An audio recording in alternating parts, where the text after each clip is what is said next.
Gran Casino de Ceuta les ofrece La Voz del Faro.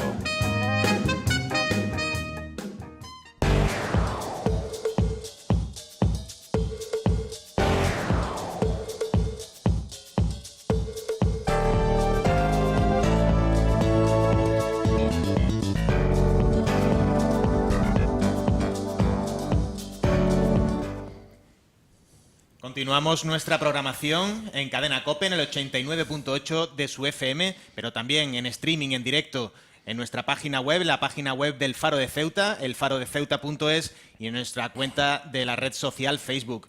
En nuestro espacio de entrevistas dedicadas tanto a miembros del Gobierno como de representantes de la oposición, de los partidos políticos de la ciudad autónoma, hoy tenemos la oportunidad de hablar con Manuel Hernández, secretario general del PSOE de Ceuta. Muy buenas tardes. Buenas tardes.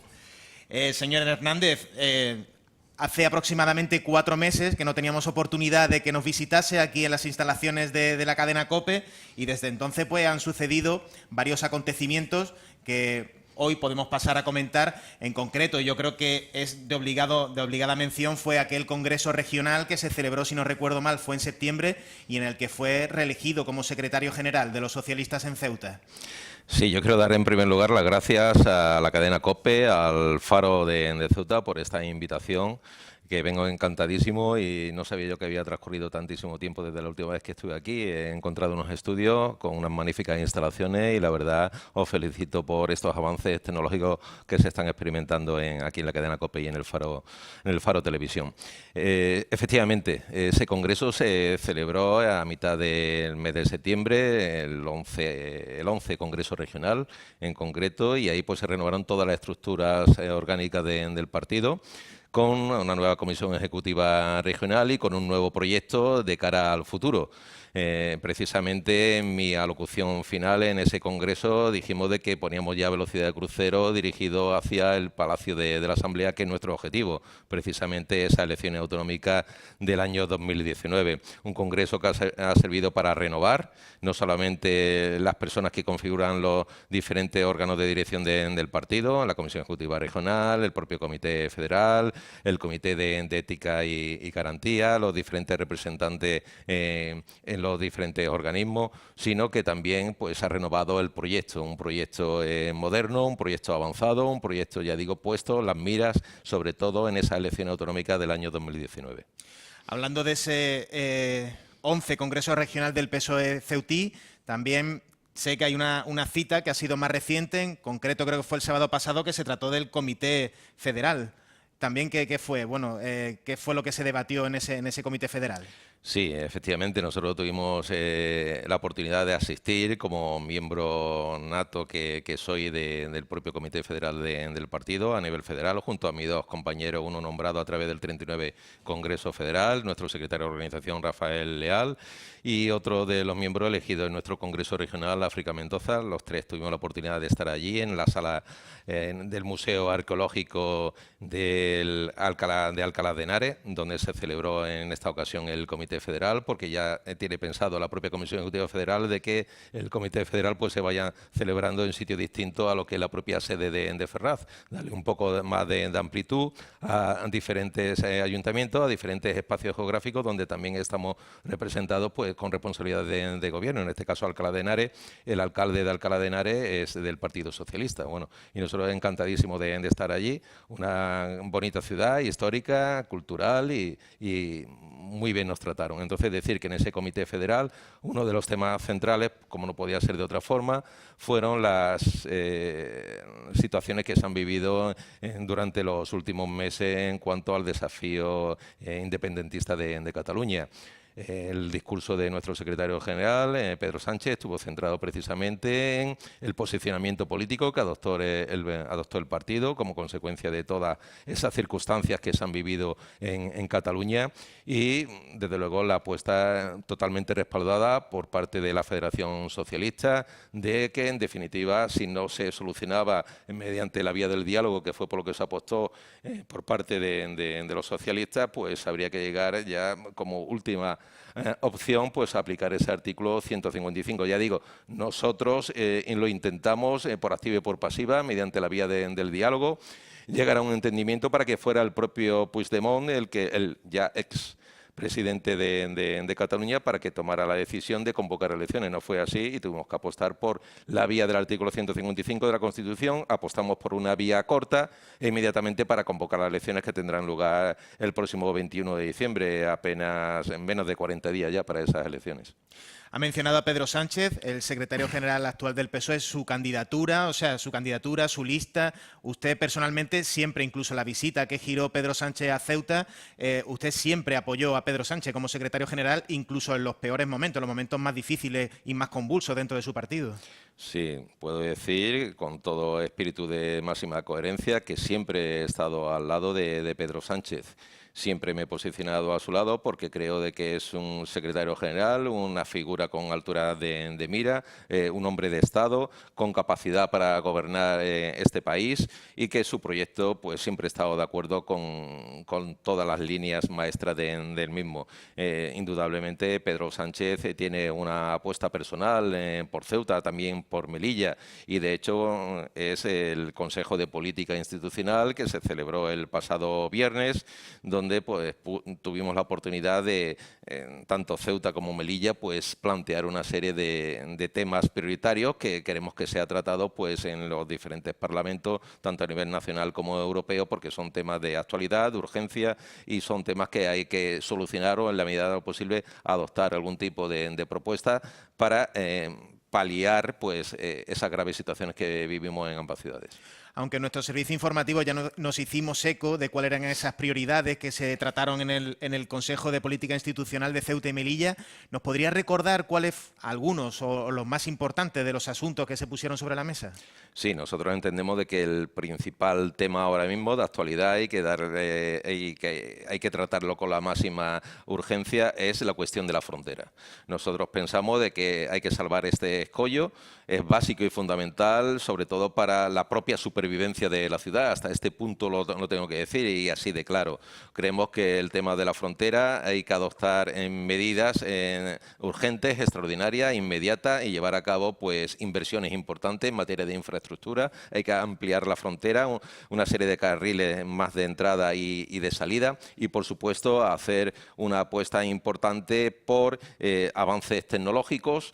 Indudablemente se trata de una frontera sur de Europa con un país como en Marruecos, con todos los problemas añadidos de inmigración, de seguridad, de derechos humanos y también nosotros apostamos por incrementar pues, las plantillas de los cuerpos y fuerzas de seguridad del Estado. Hicimos mención especial tanto a la Policía Nacional como a la Guardia Civil porque sabemos que los catálogos de plantilla a nivel de todo el territorio pues, están escasos como consecuencia de los ajustes presupuestarios adoptados por el Gobierno del Partido Popular en los últimos años y entendemos de que Ceuta debe tener una prioridad en ese sentido a la hora de completar esos catálogos de plantilla, tanto en Policía Nacional como en Guardia Civil. Además, es una reivindicación a nivel nacional por parte de los sindicatos y nosotros entendemos que Ceuta y Melilla precisamente necesitan más que otros puntos de España, pues están completas todos los catálogos de plantilla de un cuerpo y de otro y también entendemos pues todos los cuerpos, o sea, todas las unidades especiales que deben de configurar pues lo que es la plantilla que deben estar a cargo de lo que son las fronteras. Aunque sí es cierto, bueno, creo recordar, y si no me falla me corrige, que en ese 11 Congreso Regional que se celebró hace unos meses, obtuvo, creo que fue el respaldo del cerca del 92% de los militantes. También es cierto que surgieron ciertas voces críticas en cuanto a los nombres, en cuanto a las personas que componen pues tanto ese comité federal como la propia ejecutiva. Incluso han llegado incluso a hablar de nepotismo. Tanto en esa ejecutiva como en ese comité federal. ¿Qué tendría que decir a esas personas que insinúan que, bueno, que hay cierto trato de favor a familiares o a personas que guardan cierto parentesco, cierta relación con las personas que están en esa ejecutiva, claro? Mire usted, de Ceuta, ejecutiva de Ceuta. Sí, mire usted, yo entiendo que el Partido Socialista está formado por personas, está formado por compañeros y compañeras, todos pagan su cuota de rigor y dentro del Partido Socialista están los afiliados que son militantes y los afiliados que son simpatizantes. Nosotros entendemos que todo el mundo tiene derecho por igual a cubrir sus aspiraciones, ¿no? Es normal, es de recibo, es una cuestión lógica y de coherencia. Y no tiene nada que ver aquí los nombres y apellidos. Aquí hablamos de hombres y mujeres socialistas. Aquí hablamos de compañeros y compañeras socialistas. Y todo el mundo está con la posibilidad manifiesta de poder formar parte de los órganos de dirección, independientemente de su nombre. Aquí estamos hablando de personas válidas. Y personas válidas, ¿qué tiene que ver que su apellido sea de una determinada forma o de otra? Eso es exactamente igual. Estamos en el Partido Socialista. Es un partido que apuesta por la diversidad, por la pluralidad, un partido abierto, participativo, y entonces da igual los nombres de las personas. Se tratan de hombres y mujeres que están preparados, que están capacitados y que, por tanto, van a afrontar un reto de futuro, que es estar con responsabilidades dentro de los órganos de dirección del partido. Eso es lo que tengo que decir al respecto. Sí, es que incluso se habla de que hay relación directa familiar entre pues miembros de la Junta con directiva, o sea, de la directiva con esas personas que se han incorporado a raíz del último congreso. Mi pregunta iba en ese sentido. Mire usted, eso es independiente de cualquier cuestión. Entonces, hay personas que porque una determinada que forma parte de una familia esté ocupando un puesto en un órgano de dirección, ya el resto de familiares que pertenecen a esa organización política ya tienen vetado y tienen obstáculos para acceder a los puestos de la dirección. Es que me parece una cosa totalmente contradictoria. ¿De qué estamos hablando? ¿De una discriminación? ¿Estamos invalidando la posibilidad de que ciertas personas que son capaces y que han apostado por el Partido Socialista puedan estar ahí también gestionando su dirección? Me parece totalmente absurdo, contradictorio e ilógico este tipo de razonamientos. Pasamos un poco al tema de la Asamblea, a la arena política, donde se enfrenta al resto dialécticamente, se enfrenta al resto de partidos políticos. Uno de los últimos, si no recuerdo mal, fue el último pleno que se celebró, fue el de los presupuestos, el pleno extraordinario de presupuestos de la ciudad autónoma. Claro, ahora nos queda hasta diciembre para que vuelva otra vez de nuevo a que pueda ser sometido al veredicto de todos los diputados. Hasta entonces hay un periodo de alegaciones. El Partido Socialista ya ha preparado esas alegaciones, o alguna de ellas, y en qué sentido van a ir. Sí, nosotros estamos ahora mismo precisamente con las alegaciones a los presupuestos generales de la ciudad para el año 2018. De luego, ya lo dijimos en el pleno de la Asamblea ad hoc, que no estábamos de acuerdo con los presupuestos que allí se presentaban. Eran unos presupuestos injustos, eran opacos, eran totalmente irreales, y hay que adaptarlo a las necesidades de la población. Tiene que responder a dar solución a los graves problemas que padece esta ciudad, y nosotros no vimos de ninguna de las maneras que se apostara por una inversión productiva, por un modelo económico que pudiera traer como consecuencia un crecimiento de la ciudad en términos económicos, y se creara empleo y por supuesto, un valor añadido de riqueza. Vimos también de que no se apuesta por el grave problema social que tiene esta ciudad, que no se atienden las necesidades básicas de los vecinos y vecinas de esta ciudad. Vemos también de que la recaudación no se corresponde con lo que debe ser de una forma equitativa y justa. Se castiga sobre todo a los más débiles, y como ejemplo es que los impuestos indirectos se multiplicaban por 11,5 veces los que eran los impuestos directos, me refiero a las subidas. Entonces me parecía totalmente ilógico esto. Es decir, se va a castigar muchísimo a través de lo que nos ha presentado el Gobierno a las clases medias y a las clases débiles de esta ciudad, con el tema de la recaudación, con el tema de los impuestos. No se tienen en cuenta las capacidades de pago diferentes de las personas, de la sociedad ceutí, y por tanto vemos de que se hacen mal el cálculo de los ingresos, se hacen mal la gestión de los gastos, y vemos que son unos presupuestos que al fin y a la postre van a tener que ser modificados conforme vaya transcurriendo su periodo de aplicación. Esto ha sucedido en el año 2017, que llevamos por el tercer expediente de modificación de crédito, y es lo que presumiblemente va a suceder en el año 2018, sabiendo además de que no se han todavía aprobados los presupuestos generales del Estado. Se prevé que va a ser prorrogado, y entonces estamos en una tesitura de que son unos presupuestos totalmente totalmente irreales. No se van a cumplir tampoco lo que es el grado de ejecución presupuestaria porque conforme han ido pasando los años cada vez se ha cumplido menos y con todos estos parámetros que le he puesto sobre la mesa tampoco se va a cumplir con los presupuestos del año 2018. Y señor Hernández, ¿qué nos podría adelantar de esos presupuestos, digámoslo así, alternativos que entendemos que va a presentar el PSOE? Mire usted, nosotros pensamos de que el tema social hay que darle preferencia.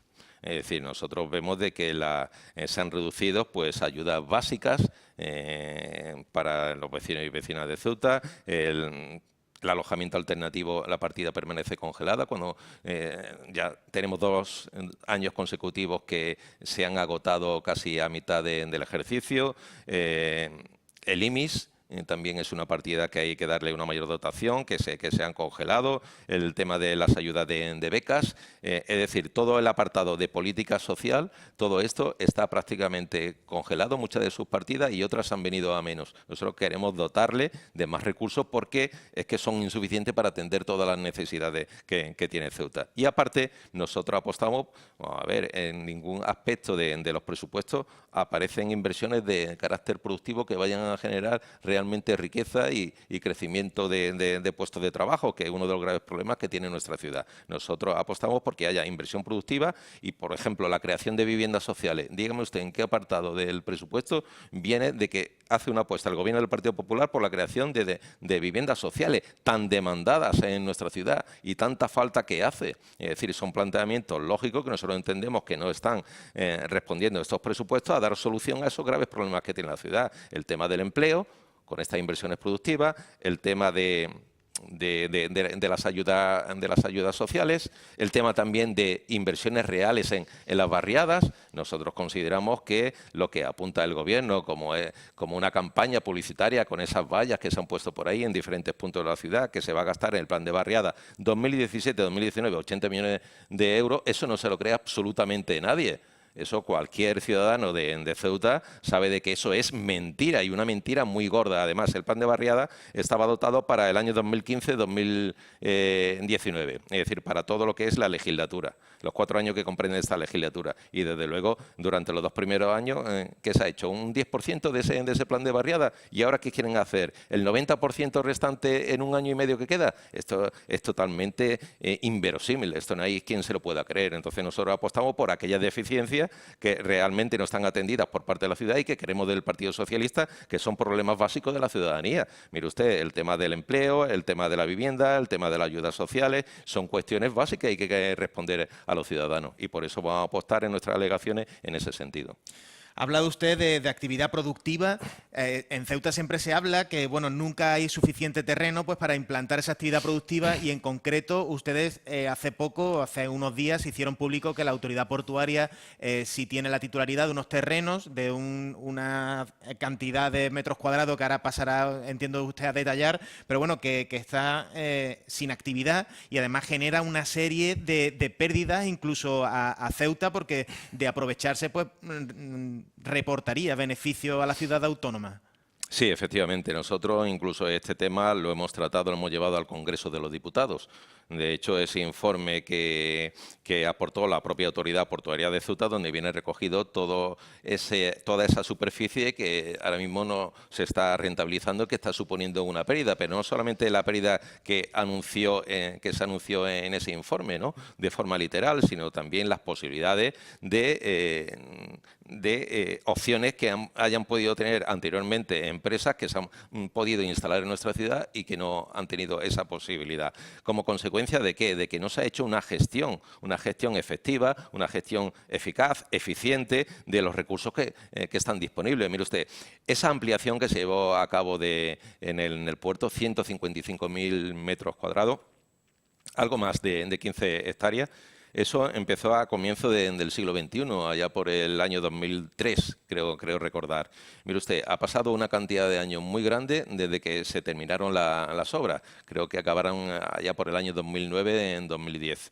Ha habido tiempo suficiente en este recorrido hasta el año 2017 que estamos, a finales de 2017, para poder rentabilizar toda esa superficie que está en barbecho. ¿Por qué no ha salido a licitación esa superficie y han podido concurrir libremente las empresas que, me consta, tengo tengo constancia firme, real, y además está el informe de la propia autoridad portuaria de Ceuta de que ha habido empresas interesadas y otras más interesadas que no aparece en el informe. Entonces, lo que estoy diciendo es de que es una oportunidad vital para nuestra ciudad para crear con firmeza un modelo productivo firme y consistente para crear puestos de trabajo y que, sin embargo, pues la ciudad, los responsables de la propia autoridad portuaria de Ceuta, pues no han cumplido con una buena gestión de cómo se habría de haber rentabilizado esos terrenos. Y aparte, porque se está incumpliendo también lo que es la normativa comunitaria. Mire usted, cuando la ampliación de esos terrenos está cofinanciado con fondos europeos, hay una normativa, una directiva comunitaria de que hay un plazo para buscarle rentabilidad a esos terrenos, que ha sido cofinanciado por fondos europeos. Y no se ha hecho. Por tanto, se está saltando la normativa comunitaria. Y eso puede ser muy grave, no solamente para Ceuta, sino a nivel nacional, porque puede surgir a través de esto una grave infracción, que nosotros creemos que es así, y que pueden sancionar a España y que puede repercutir no solamente a ayudas que no puedan venir a Ceuta, sino también a nivel nacional. Entonces, señores, estamos haciendo las cosas muy bien, no solamente para el interés general de Ceuta, no estamos haciendo las cosas bien no solamente para el interés general de Ceuta, sino también no estamos haciendo las cosas bien para el interés general de España. Entonces, esto es lo que ponemos nosotros sobre la mesa. Y ya lo digo, lo hemos llevado al Congreso de los Diputados y estamos dispuestos a llevarlo al Parlamento Europeo, si hace falta. De acuerdo. Otro asunto que es de rabiosa actualidad es el tema de esa cada vez más inminente ruptura del contrato de la limpieza pública viaria entre TRACE y el gobierno de la ciudad. Creo recordar que ustedes incluso han exigido al gobierno pues que antes de que se produzca esta situación, que finalmente esta separación, bueno, pues que se mantenga contacto con los representantes de los trabajadores a fin de que la plantilla esté tranquila de que va a tener continuidad, van a ser subrogados por la empresa que entre a gestionar este servicio y que, bueno, que se mantengan sus derechos como trabajadores. Sí, nosotros desde luego primero tenemos que decir de que todo lo que ha gestionado este gobierno con la empresa TRACE lo ha hecho mal desde un principio. Se hizo mal el pliego de prescripciones técnicas y administrativas, porque ya vimos de que eso era insuficiente para atender las necesidades de nuestra ciudad en materia de limpieza, y posteriormente hubo un modificado del contrato, que era lo que permitía la ley, de un 10% sobre la cantidad que estaba reflejada en el mismo, y se ha visto de que también ha sido insuficiente. Es decir, que todo este problema viene desde el principio. No se hicieron bien las cosas en el convenio que se pudo suscribir por parte de TRACE y por parte de la propia ciudad autónoma, y ahora mismo pues de esos polvos vienen estos lodos. La consecuencia de ello es que la ciudad pues está sucia. ¿Pero por qué está sucia? No por culpa de los trabajadores. Los trabajadores hacen sus labores y de forma eficiente y eficaz, y de aquí tengo que romper una lanza a favor precisamente de los trabajadores de TRACE, personas muy concienciadas en su labor y que están realizando pues un gran trabajo dentro de sus posibilidades, de sus limitaciones. ¿Por qué? Porque ha habido momentos en que la empresa ha habido más de 700 operarios trabajando en la limpieza de toda nuestra ciudad, y ahora mismo hay unos 370, 380 operarios. La ciudad no puede estar igual de limpia. Entonces también esto es un problema de que se han hecho mal las cosas de un principio. Ahora, ¿qué surge? Pues la ruptura, ¿no? De la posibilidad de ruptura de este convenio que existe entre la ciudad y la empresa TRACE. Nosotros lo que decimos que aquí por medio están 380 padres de familia, o 380 proyectos de vida que no se pueden romper, y hay que contar también con su opinión. Qué mínimo que el gobierno de la ciudad pues le pida pues opinión a los propios trabajadores, ¿no? De cuál es la situación, cómo lo ven ellos, de lo que se pretende hacer, porque estas personas pues tienen una inseguridad, porque claro, tienen familia, tienen gastos comprometidos y quieren un futuro mejor también, pues muchos de ellos que tienen hijos. Entonces, ¿qué va a pasar? Esa incertidumbre no es buena de que la estén sufriendo estos trabajadores, que son ceutíes. El gobierno no va a tener esa sensibilidad de llamarlos y hablar con ellos, al menos con los representantes, y contarle qué es lo que puede pasar con la empresa. Yo creo que es una falta de sensibilidad por parte del gobierno de esta ciudad, y una falta de sentido común a la hora de adoptar posiciones en cuanto a qué va a pasar con TRACE, con esta empresa de TRACE. El gobierno de la ciudad envió el sábado pasado un comunicado en el que garantizaba que la plantilla no va a tener ningún problema derivado de esa ruptura del contrato. ¿Confía el PSOE en la palabra del gobierno en este caso? Mire usted, el PSOE no puede confiar en la palabra del Gobierno, ni en este caso ni en muchos otros casos, porque el Gobierno miente. Y miente de forma descarada, no solamente en este tema. Entonces no podemos confiar. Nosotros lo que vamos a estar muy pendiente de los hechos y vamos a seguirlo de forma muy pormenorizada y con detalle y analizando todo. Mire usted, el Gobierno de la ciudad está adoptando una serie de decisiones. De acuerdo, es el Gobierno, pero estamos los partidos de la oposición y, sin embargo, a nosotros no se nos está informando absolutamente de nada. Es decir, la oposición ninguneada. Somos 12 representantes de la oposición en el Pleno de la Asamblea y, sin embargo, a nosotros no se nos da absolutamente ninguna información. Si hubiera sensibilidad por parte del Gobierno de que las cosas se están haciendo bien, de que hay una transparencia y de que no tienen por qué ocultar ningún tipo de información, pues ya no hubieran citado a una reunión monográfica a todos los representantes de los grupos políticos de la oposición para darnos información de qué está pasando, además que es el principal contrato que tiene la ciudad con una empresa, precisamente el contrato de la limpieza. Y sin embargo a nosotros no se nos informa absolutamente de nada. Me parece un craso error por parte de este Gobierno, pero no extraña, porque es un Gobierno poco democrático a la hora de tomar las decisiones. No cuenta para nada con el resto de personas que estamos representando aquí a una parte muy importante del pueblo de Ceuta y le está haciendo un grave favor precisamente a la propia ciudadanía en un tema tan importante como la limpieza pública viaria. Ha comentado que el Gobierno es poco democrático. Hace algunas semanas el PSOE comentó que había presentado una serie de solicitudes de información al Gobierno de la Ciudad Autónoma que han sido solamente respondidas, pero en una parte ínfima. No sé si desde entonces ha habido algún cambio en cuanto a ese feedback de información, en cuanto a proporcionarle al PSOE los datos que solicita. Mire usted, nosotros nos planteamos desde principios de la legislatura recabar la mayor información posible, ya que este Gobierno es poco transparente, es bastante opaco y muchas veces la información la da sesgada, pues recabar la máxima información posible de forma objetiva. Nosotros en 2 años de legislatura llevábamos cursadas pues más de 400 peticiones de información. De todas esas peticiones de información, muchas de ellas sin contestar y otras muchas que estaban contestadas, pues simplemente con un pequeño párrafo de un par de líneas, e incluso alguna con una línea y media y otras muchas pues sin contestar. Yo creo que es una falta de transparencia. Esto no es un tema democrático por parte del Gobierno del Partido Popular, porque muchas veces se dice la información es un privilegio para quien la ostente, ¿no? Y nosotros no tenemos esa información, entonces nos están privando de poder realizar una labor de oposición en un sentido democrático. Es decir, si este Gobierno habla de que hay transparencia, porque la transparencia no la instrumentalizan, pues favoreciendo y aportando esa información que le estamos demandando los partidos políticos de la oposición. De lo contrario, ¿qué podemos pensar? Pues que están ocultando esa información y, de hecho, es lo que están haciendo, ocultando información a los grupos políticos, en este caso concreto al PSOE. Llevamos más de 400 peticiones de información realizadas y muchas de ellas sin contestar o incluso algunas de ellas contestadas con una línea y media.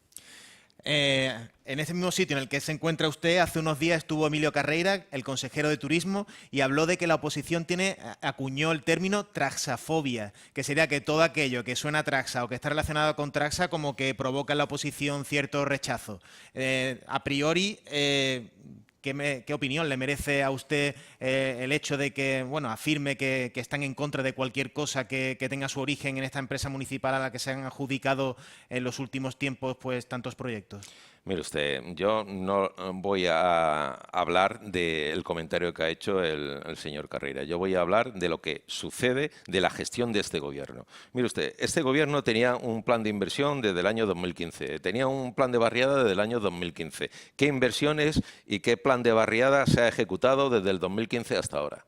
Ellos dicen porque le daba problema a la hora de sacar a licitación, a concurso público, pues determinadas obras, determinadas actuaciones en materia de infraestructura y tal. Y eso le acarreaba un problema y se dilataba en el tiempo. Y la mejor forma de solucionarlo es a través de Traxa. Mire usted, esto me parece de una incompetencia en la gestión por parte del Gobierno del Partido Popular clara y manifiesta.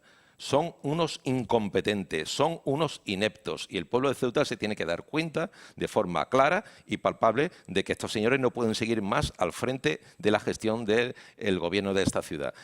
Mire usted, hay muchas empresas de la ciudad que pueden concurrir estas licitaciones y se podría dar trabajo pues a empresas de nuestra ciudad, que se contrataran personal de nuestra ciudad y el beneficio y la riqueza y los puestos de trabajo se quedan aquí. No, se recurre a Traxa. ¿Usted cree de que Traxa va a poder llevar a cabo todo ese plan de inversión que tiene previsto llevar a cabo el Gobierno de aquí a final de legislatura? Eso es imposible de que lo pueda hacer. Lo que nos ha hecho en 4 años, que se va a hacer en 1 año y medio, y ahora la tabla de salvación de este Gobierno es Traxa para llevar a cabo todas las obras públicas pendientes.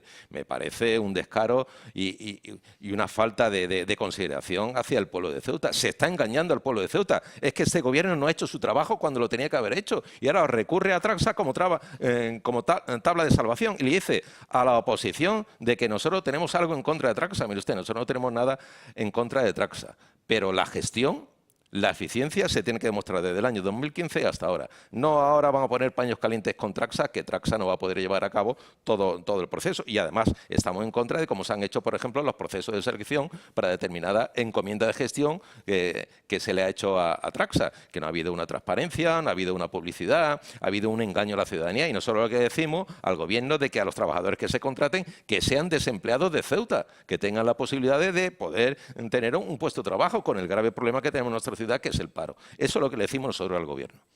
La gran baza, que es la que esgrime la Consejería de Fomento, es la rapidez con la que se van a poder acometer todos esos proyectos, ¿no? Que el hecho de sacarlo a adjudicación, que sea concurso público, pues siempre demora un poco los plazos. ¿Qué opina? ¿Que realmente van a ser tan inmediatos, teniendo en cuenta que hay algunos proyectos, como la zona de embolsamiento de Loma Colmenar para los coches patera, que aquello lleva retrasándose ya desde hace meses? Mire usted, esto es una mentira más del Gobierno del Partido Popular. Que esto se retrasa, mire usted, desde el 2015, desde junio del 2015 se están retrasando, se ha retrasado todo para que no se haya hecho prácticamente nada en materia de obras.